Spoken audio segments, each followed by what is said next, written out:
You are welcome to this lecture series.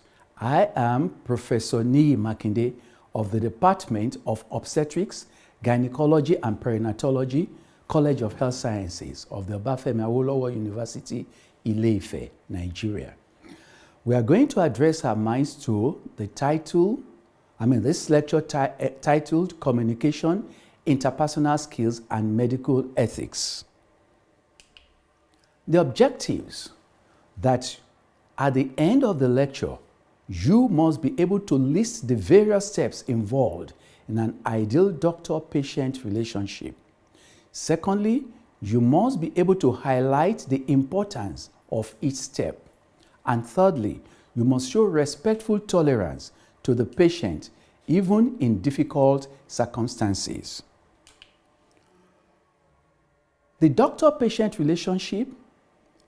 Considering the doctor-patient relationship, one should know that the patient occupies a preeminent position in that if there is no patient, there will not be any healthcare facility. And that's why the patient is very, very important. And if there is no patient, there will not be any doctor. There will not be any nurse or any cadre of staff to treat. There will not be need for them. And that's why it is important that one should carry out a patient-oriented provider efficient services, which are POPE, P-O-P-E. Yes, that's the type of service one should carry out.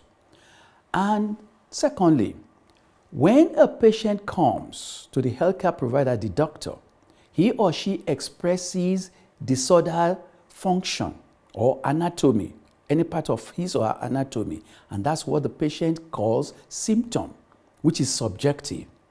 Then when the doctor, the physician, interviews the patient and examines the patient, the doctor will now see that the patient has some salient features from that interview and examination. And so what he sees is called a sign, and which is objective. In the doctor-patient relationship, the patient is very vulnerable and dependent on the healthcare workers. Remember, oftentimes the patient will come to the doctor. Probably he or she had never met the doctor before. So very vulnerable in that he or she will be divulging very private and confidential information about himself or herself, and also will be exposing very intimate parts of his or her anatomy to the doctor, who might be a total stranger to the patient. I should also talk about the necessities for effective therapeutic relationship when a doctor is interacting with a patient. The doctor must not be overly sentimental. There must not be over sentimentality. Yes, the doctor must establish rapport with the patient or understanding with the patient, and there should be good communication and interpersonal skills, and there should be assurance of privacy and confidentiality from the doctor to the patient. And oftentimes the patient seeing a stranger who is a doctor for the first time might be a little bit stressed, might be a little bit apprehensive, and it behoves the doctor to calm the patient down so that they can have a good relationship, so that the doctor might be able to help the patient. And also, in everything, there must be respectfulness. The doctor must not be judgmental. The doctor must not ridicule the patient. Whatever he or she says, even if the patient says, yes, I've had abortion, termination of pregnancy 12 times, you are not to be judgmental. Okay? And if he has some disordered anatomy, you are not to be snideful or whatever, So one should be respectful at all times. In the doctor-patient relationship, communication is very, very important. Communication, simply put, is exchange of information between one person and the other. The person giving the information passes it on to the receiver, who will cerebrate on it, and there will be a response. And in effect, There will be a response back to the person who first gave the communication. And of course, communication can be verbal or non-verbal. Non-verbal, vis-a-vis eye contact, body language, cues, or it can be digital, because we are now in the digital age. Considering the doctor-patient relationship again, skills are very, very important. What are skills? They are having expertise or practiced ability in or dexterity in doing something, because the person has done it over and over again, can do it with ease, no matter how difficult the task is. And concerning skills, relational skill development, I will use a theoretical frame or conceptual frame developed by Lawrence Dyke in 2007. You have the trainee medical student going through the rigors of anatomy, physiology, biochemistry, pharmacology, etc., etc. And later, the person might go for postgraduate training and will still go through a lot of rigors concerning a particular discipline. So with that medical background, when that individual who is now a physician is going to interact with a patient, there are humanistic attitudes that the person will display. The person, first and foremost, is a human being. And there are things we react to as human beings if we see something. Let's say now one is traveling on the road and there's a road traffic accident. The instinct, the attitude one will do is, to empathize, and you stop. And usually people will get down. That's a humanistic attitude to help other fellow human beings who have fallen victims or who have had an accident, so as to help them in their helpless situation. So this humanistic attitude will now interplay with interpersonal skills. What does a person know how to do, how to examine, to do one thing or the other to help that patient? And also, in the medical setup, communication, like we mentioned earlier, is very, very important. To communicate, the linguistic fluency of the doctor is very, very important. If you are not fluent in the language that the patient understands, there may not be good communication. The patient might not understand what you are saying, nor you, and vice versa. The linguistic fluency is very, very important. I will cite an example. Many, many years ago in my clinic, in our antenatal clinic, there was a patient who had a particular problem. The patient is from another ethnic group from mine. And because I don't understand her own language, neither she my own, I resorted to what we call pidgin English. And I thought I was getting on with her. But after about 2-3 minutes, I knew that I was not getting the points to her. Luckily, one of my trainee doctors was around who is from her ethnic group. And I asked him, prevailed upon him to please interpret what I wanted to tell the woman. And he obliged me. And he started talking to her in their language. And within 1 minute, the patient started weeping because she understood the danger I was trying to convey to her concerning her baby, her fetus in utero. And within 1 hour, she went and brought her husband, and we were able to intervene so that no adverse effect occurred. So linguistic fluency is very, very important. And from there, interpersonal skills, how to examine, how to tease out information history from the patient, and communication skills, they work hand in hand to have a good relational experience. As the doctor is interacting with the patient, if he has demonstrated good interpersonal skills, has shown humanistic attitudes and understood each attitude, each response, each reaction of the patient, will be able to interpret it properly, and so with good linguistic frequency to communicate all that he wants, that is the doctor, to the patient, and there will be a good relational experience, competence. And the patient will be helped concerning what he or she has come to complain of. And of course, when you do this, you understand the patient's problem, you're able to pinpoint his or her problem, and you're able to say, this is the work plan, this is what I'm going to do to you, and you do it, then you get a good result. And that's why I said relational competence is very, very important. And I'll cite an example. Many years ago in our clinic, one of our gynec clinics, there was this 11, 12-year-old adolescent brought by her mom, a secondary school student.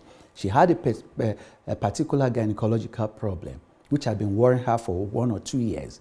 And so when I saw her that day, and I saw what was wrong with her, I sat her down, I drew diagrams, and I explained to her in toto, such that she understood, and she started smiling. And we did the appropriate intervention, and she became better. Before she left that day, she now said, she thanked me, said, thank you, sir, for making me to understand what had been happening to me over these 1-2 years. And she said, sir, I'm going to be a medical student too. And I said, good. And thank God, later, 3-4 years later, she came. And truly, she's now one of our medical students. She's doing very well. So, you can see the conceptual frame as mapped out by Lawrence Dyke in 2007, the interplay of the humanistic attitudes, interpersonal skills, linguistic frequency, communication skills to have a good relational competence so that you'll be able to help the patient very well. What are the necessary interpersonal skills that a doctor must have? The doctor must be an active listener, must listen actively. The doctor must listen actively and must be able to communicate, okay? Receives information from the patient, and also the doctor must be able to relate information dependent on what the patient had told him. All right? So the doctor must listen actively. It's not just hearing, actively, interpreting, celebrating, and mapping what the patient says so as to be able to help her the next thing, how to examine, where to examine, investigations to carry, and so on and so forth. And able to tease out necessary information from the patient to help her. So after active listening or communicate, the third thing is the doctor must be able to manage stress. Oftentimes, as doctors, we work under a stressful condition.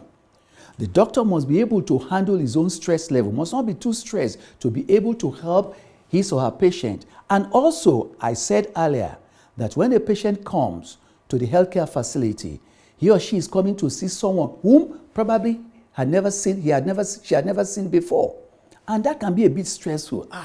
This man, I've never met him. I'm going to talk about details, private information, confidential information that I've never told anyone, even my husband. I have to tell this man, and this man is going to examine me privately, and so on and so forth. Those are stress factors that the patient might go through. Okay, and because of workload, the doctor might also be stressed. And so there must be a good working relationship. The doctor should be able to manage his own stress level as well as that of the patient. Number 4, there must be good attitude. Empathy. I've mentioned there should not be any over sentimentality. You show empathy. You put yourself in the position of the patient. If I were to be going through this, what will I do? So you empathize. And of course, the doctor must exude self-confidence. If you know your facts, you must be confident. And you must always give hope, maintaining positive outlook in times of difficulty. Because there may be some patients who, because of their past experiences, might not be able to be forthcoming when they are given information. So the doctor with experience, and because he's self-confident and has a positive outlook to difficult situations, might be able to help the patient and quieten things down. And of course, compassion. You sympathize, but not sentimentally. I don't expect a doctor to start crying with the patient. No. You empathize, but there should not be overt sentimentality. Number 5, teamwork. The doctor cannot do it alone. You need other cadres of staff like nurses, pharmacists, laboratory scientists, etc., etc. You cannot do it alone. So there can be inter-cadre teamwork, and there can be interdisciplinary teamwork, such that a particular discipline, I now being in obstetrics and gynecology department, from time to time, we might work together with a general surgeon. If there are problems in the abdomen of a patient, even though we are carrying out pelvic surgery, we work together, we collaborate, and that's what I mean. So teamwork, okay? The one person carries out the operation, so one person, the anesthetist, they put the patient to sleep. Yes, you have your duty spelled out for you and you carry it out. Number 6, the doctor must be able to think about the problem and think through and analyze for the way forward. Yes, the problem, having, identified the problems of the patient. Remember, subjective, the patient will complain of symptoms. Objective, the doctor will examine the patient and make a diagnosis, and so there is assessment. This patient has this particular disorder, and so the plan, I want to carry out these investigations, and before I carry out this intervention. So I made a mnemonic for that, SOAP, subjective, objective, assessment, and plan. So the doctor will be able to identify the problem, think through, analyze for the way forward to help the patient. So subjective, objective, assessment, and plan. What are the factors affecting doctor-patient relationship? Number 1, socio-cultural and religious factors for both physician and patient. Some people, maybe they have the Muslim faith, and I'm in gynecology now. I'm a gynecologist now. A patient might come, a Muslim, and she puts on her hijab, and she will be hard put to allow me, being a stranger, a male stranger to her. Yes, it's understandable. And that's why many of them might say, can I have a female doctor to examine me, doctor? Yes. And if you can spare a female doctor to examine her, fine. Why not? So there are such tendencies, okay? And there are some, because of maybe language barriers and what have you, they would prefer maybe somebody from their ethnic group so that they can flow well. I mentioned to you about linguistic fluency to help in relational competencies. Because if one is not, you might, let me cite an example. Many years ago, when we had some Filipino doctors and they had some hospital workers, junior workers, to interpret for them. In Yoruba language, by the grace of God, I'm a Yoruba man, we call a particular disease state, what's it called now, that affects the skin? Filariasis. We call it Noru in Yoruba. This interpreter to the Filipino doctor, now break down Noru, it sounds like Ino Orun, that is fire from heaven. Immediately, the interpreter now told the Filipino doctor, the patient says she has fire from heaven. There's no symptom like fire from heaven. There's none. And that's why linguistic fluency is very important. All right. How about the educational background? You see, somebody if a PhD holder comes to you, the way she will behave will be different from somebody who is a stark illiterate. Their worldview, their exposure, their experiences, they differ. And that's why it's very important. Previous medical experience. Let me cite this example of patients who are being evaluated for infertility. Probably that woman had this investigation called HSG, hysterosalpingogram. It's a painful procedure, and during the previous experience she had, and she experienced a lot of pain, and maybe for one reason or the other, the result is not available. The radiographs are not available, or it has been lost. The previous radiographs have been lost. And she now comes again, and you need to know whether the tubes are patent or not. You will now order her to have a repeat hysterosalpingogram. Immediately you mention it, because she has experienced pain before, you will see her. Her demeanor will change. And some of them cry, "Doctor, should I go through that again?" Yes. It can affect your relationship between the doctor and the patient. Another factor is the age.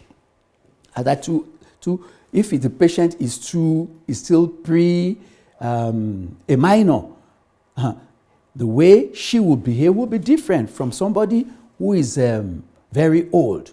So age matters, and attitude. Experience of the physician also matters. Right. Let me cite an example. Now, a few years ago, there was this intern, house officer. I was just coming back from the university campus to go home, and I branched at the admission room of our maternity unit. And lo and behold, there was this patient with eclampsia who had fitted at home, had convulsions, seizures, and was brought to the hospital, but had woken up by the time I was walking into the admission room. And this intern, the house officer, was the only one with her. The doctors and and the nurses, they have gone inside to bring certain things which they would use to take care of her. But I saw this doctor, very young doctor, giving instructions to the patient which she was not following. And the doctor was getting frustrated and angry with the patient. And I walked in and I asked, "Doctor, what does this patient have?" And he told me, "Sir, they informed him, her relations said she had seizures at home. And she was just getting out of the seizures and sitting up." And I said, "Doctor, this patient is still not aware of what she is doing. She's just waking up in the hospital. She's asking herself, 'Where am I? Who is this doctor?' And she was half dressed. You know, things that will be going through her mind." That was when the doctor now calmed down and smiled and said, "Thank you, sir." And that is it. Experience. All right? So it can bring stressful situation. Not being experienced, rather, can bring a stressful situation. You can have communication and interpersonal skills when we are relating with the patient to help her out with her problem, our challenges, so that you can plan a way out for her and intervene. This relationship the doctor has with the patient has to be guided, has to be controlled. The doctor, as a healthcare giver, does not have total authority, total autonomy on the patient. The patient has fundamental human right of choice. And so ethics come into play. What is medical ethics? The simple definition is that it is application of a moral code to the practice of medicine. Application of a moral code to the practice of medicine. It guides the doctor-patient relationship. Yes, there must be some guidelines, some do's and don'ts for the doctor taking care of a patient. Examples: patient's privacy and confidentiality. The patient can tell you very private and confidential, give the doctor very private and confidential information. Maybe she's had 9 TOPs, termination of pregnancies. Yes. She's divulging such information for the doctor to be able to help her. And the doctor must be careful in keeping that information. There is a fiducial responsibility, trustworthiness, that the doctor must display. And also about end-of-life issues, euthanasia. We should support life to the end. We are not God. I've seen in my practice, getting to be almost 40 years now, patients who come in dire situations, moribund, so to say, but they get better and they walk back home. And we have some who we never thought will die. But along the way, complications might just arise, just like that, and they die. And so it's only God who can determine. And that's why, especially in this part of the world, We are not given permission to carry out mercy killing, euthanasia. No, we are to support life till the very end. What are the principles of medical ethics? We have the A, B, C, D, E of medical ethics, the principles of medical ethics. Number one is autonomy. To have respect for the patient's autonomy. Very, very important. You are not to force, as a physician, anything on the patient. You lay your cards on the table, you give her the modalities of treatment, intervention, and you tailor everything to the needs of that particular patient. And the patient will say, "Doctor, I want this option." You give her that option. So the doctor must have respect for the patient's autonomy, because there's fundamental human right of choice. And I'll cite two examples of two patients, obstetric patients, my obstetric patients many years back. The first of them came at about 25th, 26th week of pregnancy. She came to book very late, at 25th, 26th week of pregnancy. And when we carried out ultrasound scanning of the fetus, of her fetus, the fetus had anencephaly. And immediately she saw the picture, the sonographic picture of the anencephalic fetus she was carrying. The mother took her eyes away and said she wanted the baby out fast. And of course, we primed her to deliver the baby. And when the baby came out, she never wanted to see that baby. It was her husband who helped her to carry the baby away. She said she never wanted to at all. That was her choice. Of course, we know that anencephalic fetuses, babies, when they are delivered, hardly do they live for more than a few hours after delivery, because there is no development of their essential parts of their brain. The other one came around about the same gestational age. She was shown the picture, anencephalic. I don't want to say the way, you know, how sonography describes it, like the eyes of a frog. That's how you will see it by ultrasound. She saw it, and we told her that this baby, after delivery, will not live for long. So, what do you want done? And she said, "Doctor, leave my baby. I'll carry the baby to as far as the pregnancy will stay."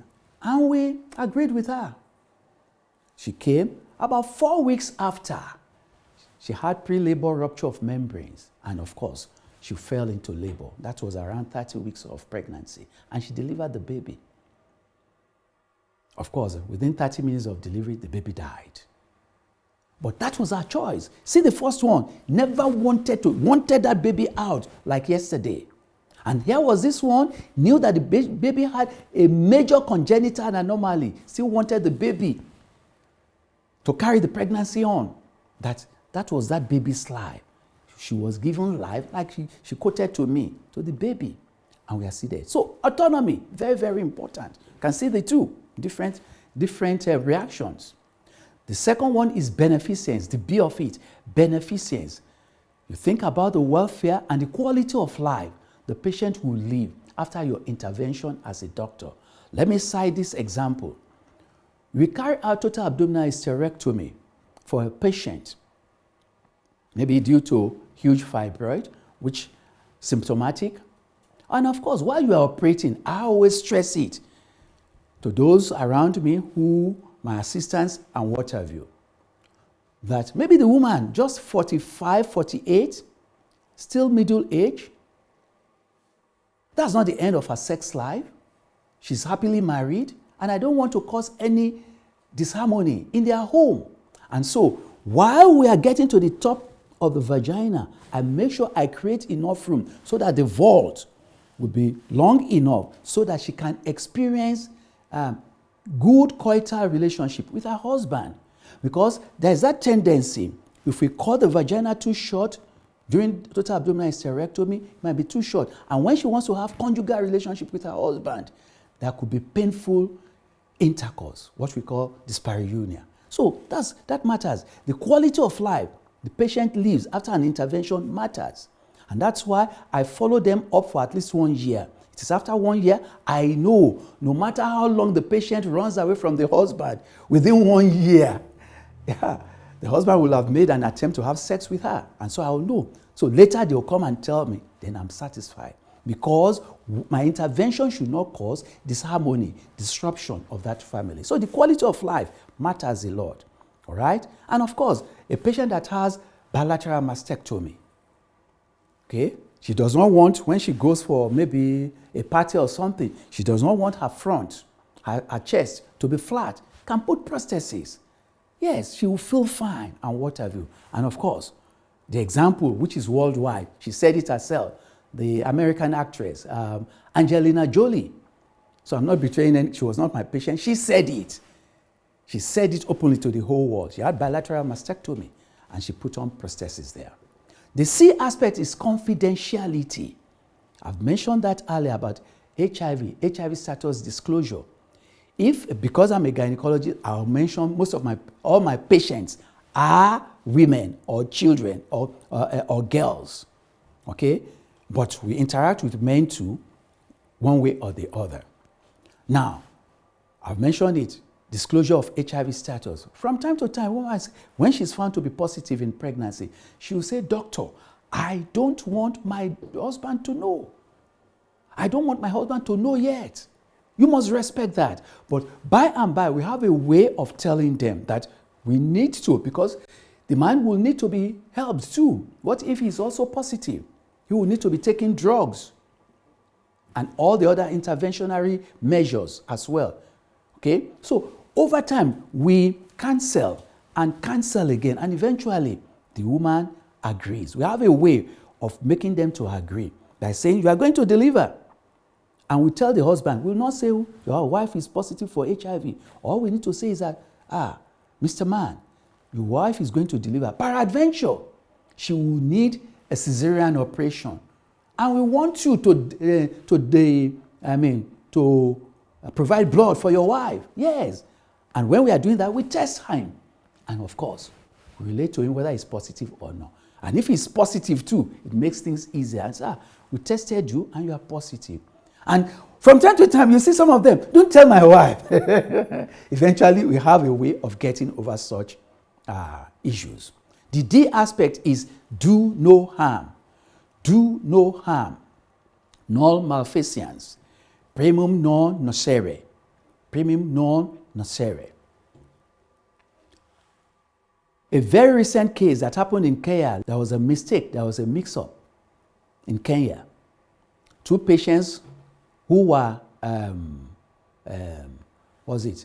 they were unconscious, and the wrong one was brought to the theater, and they carried out craniotomy because they suspected the person to have subdural hematoma. Unfortunately, it was the wrong patient that was brought, but they opened the cranium of that person and found no subdural hematoma. It was the other one, the other unconscious patient that had it. You can see, harm was done to that patient that never needed craniotomy. And that's why one should be very, very careful. And of course, such a case is so clear-cut. Reps issa loquita. The case speaks for itself. Never had subdural hematoma, yet his cranium was opened. And that's why we must be careful as physicians to cover our flanks very well. We can never be too careful. And those working with us, we ensure that they do the rightful thing so that there will not be litigation against us. We are still talking about the principles of medical ethics. The E is equity and justice. To be treated fairly and equally, irrespective of religious status, socioeconomic, whatever. A human being is still a human being.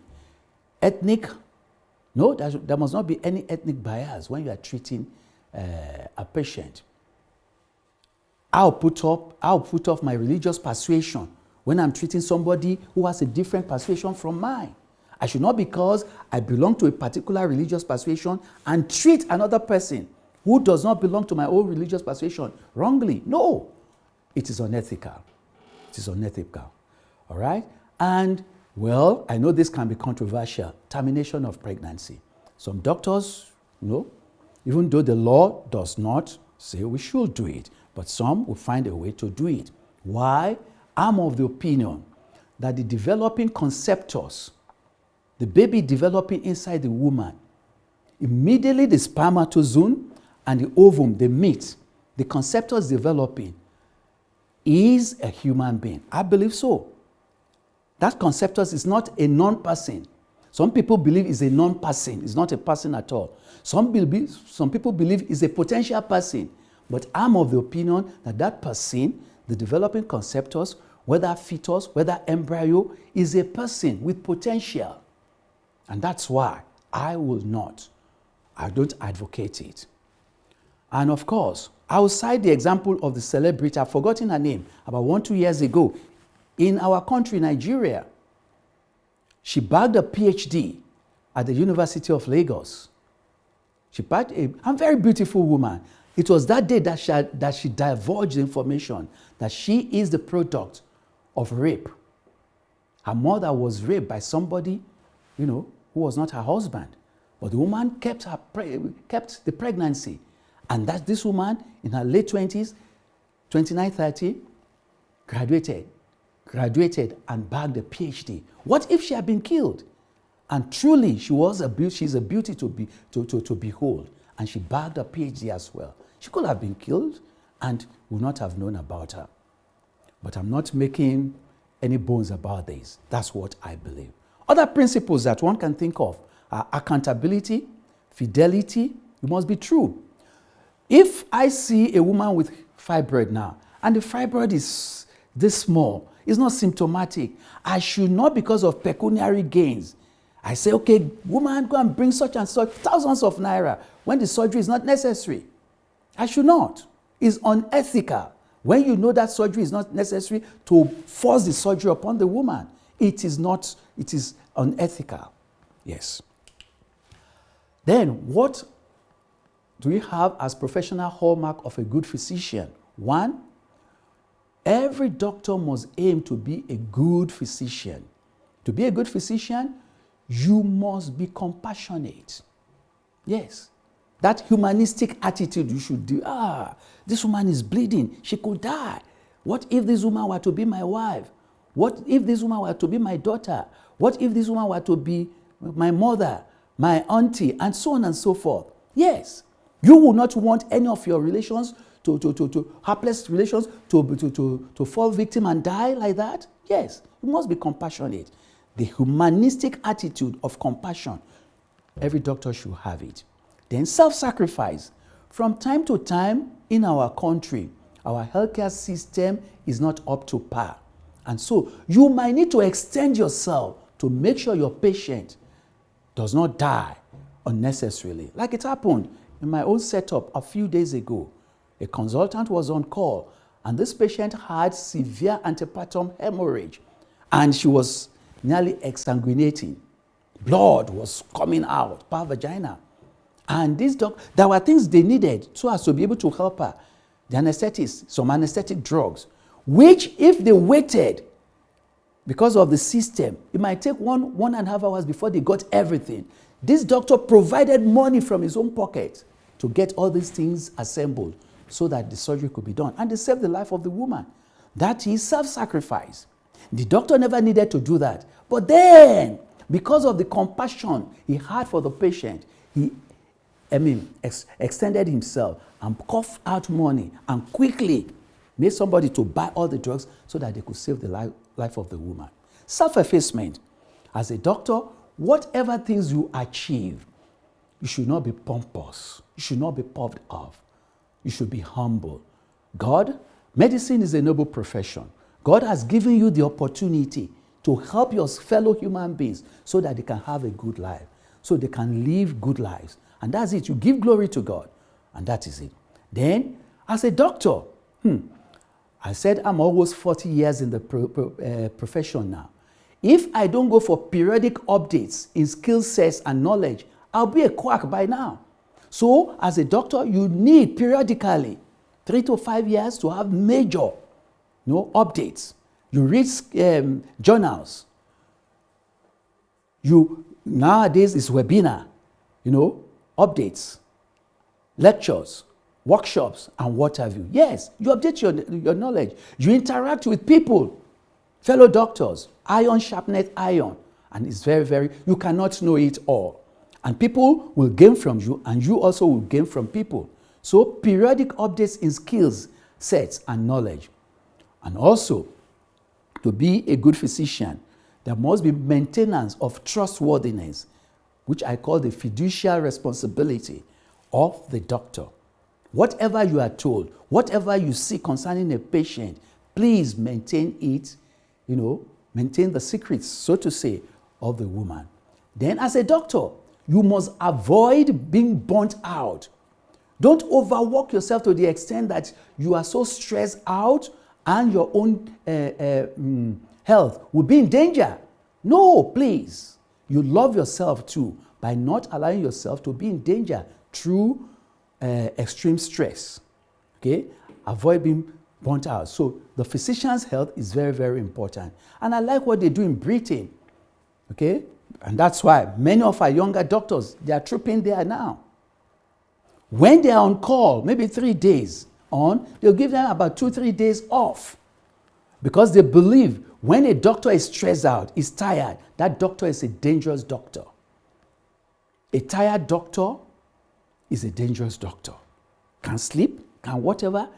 His judgment can be impaired, and it's very, very important. And I hope we can put that into our practice here in Nigeria as well. I will say, rounding up, there must be respectfulness and dignity always in the doctor-patient interaction. You should not just be litigation conscious. Yes, as a doctor, cover your flanks. Do the necessary things you need to do and do it well. What is worth doing is worth doing well. Conclusion. Do not settle to treat disease alone, but aim to treat a whole patient, a person. Because health is not only the absence of disease or diseases, but includes what? Physical, mental, and social well-being. I told you, when you are interacting with a patient or client, you interact with her totally, holistically, not just paying attention to the disease. Because that disease can affect her, the quality of life. Because there are diseases that are life-threatening. There are diseases that are life-altering. And there are diseases that are life-ending. Life-altering, life-altering, life-ending. And so, you must take care of your patient holistically.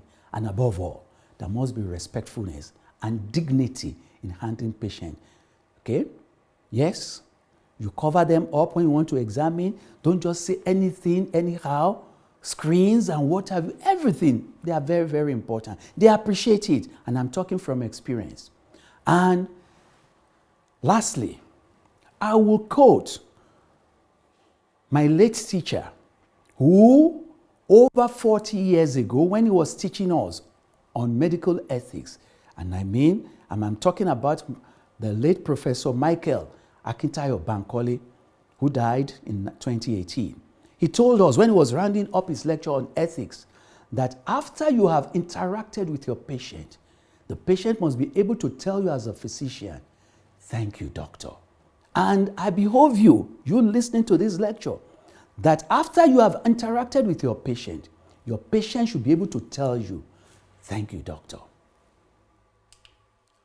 What are the key takeaways or summary? You should know about the preeminence of the patient-client in any healthcare facility, necessitating patient-oriented provider-efficient services. POP. Number 2, there must be effective therapeutic relationship. The effective therapeutic relationship is based on possession and display of requisite communication and interpersonal skills. And number 3, imperativeness of a moral code, that's ethics, to guide an ideal doctor-patient relationship. Thank you.